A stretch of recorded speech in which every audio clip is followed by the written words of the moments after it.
Hello বন্ধুরা, সবাই কেমন আছেন? আশা করি সবাই ভালো আছেন। আজকে একটি নতুন রেসিপি নিয়ে হাজির হলাম। নতুন বলতে আমার কাছে নতুন, মানে আমি এই প্রথম ট্রাই করলাম ডিমের চপটি। কীভাবে বানাচ্ছি সেটা আপনাদের সাথে শেয়ার করলাম। প্রথমে সব উপকরণগুলি নিয়ে নিলাম। কয়েকটা আলু ম্যাশ করে নিলাম এবং কাঁচামরিচ, ধনিয়া পাতা, পেঁয়াজ, এগুলো সব উপকরণ নিয়ে নিলাম। এরপর একটা ফ্রাই প্যানে তেল গরম করে কিছুটা পেঁয়াজ কিছুক্ষণ ভেজে সেখানে পেঁয়াজ রসুনের পেস্ট দিয়ে কিছুক্ষণ ভালোভাবে ভেজে নেব। এরপর কিছুটা কাঁচামরিচ কুচি দিয়ে আবার ভালোভাবে ভেজে নেব।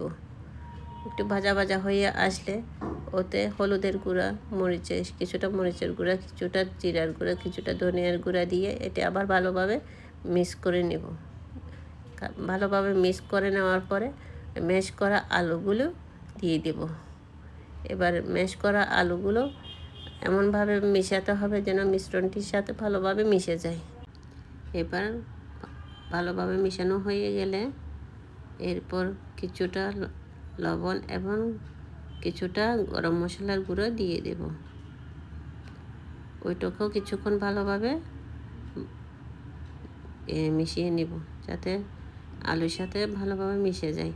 এরপর কিছুটা ধনিয়া পাতা দিয়ে ভালোভাবে মিশিয়ে এবার কিছুক্ষণ ঠান্ডা করে এবার মিশ্রণটি একটু ঠান্ডা করে নেওয়ার জন্য পাশে নামিয়ে রাখলাম। এবার কেটে রাখা ডিমগুলো মধ্যে কিছুটা লবণ আর একটু গোলমরিচ গুঁড়ো উপরে ছিটিয়ে দিলাম।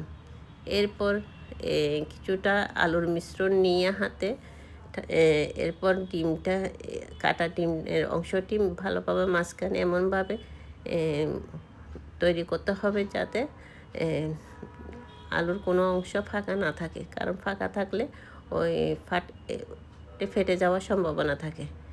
এরপর এভাবে একটি একটি করে আলুর চপ তৈরি করে নিলাম। এভাবে করে আমি প্রত্যেকটা শেপ একই আকারে করে নিয়েছি।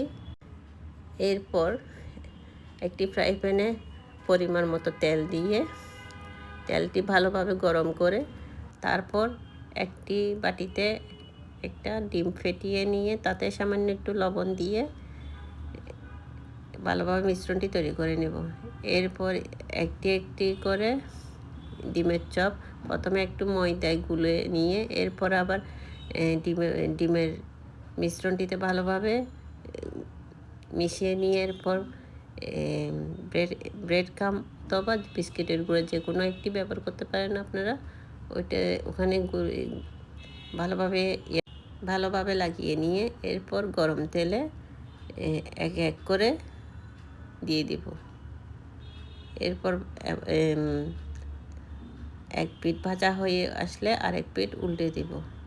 একটু লাল লাল হয়ে আসলে এরপর তেল থেকে উঠিয়ে নেব। এভাবে হয়ে গেল আমাদের প্রত্যেকটি ডিমের চপ। একবার এভাবে বানিয়ে দেখবেন, খেতে আসলে অনেক সুস্বাদু হয়েছিল।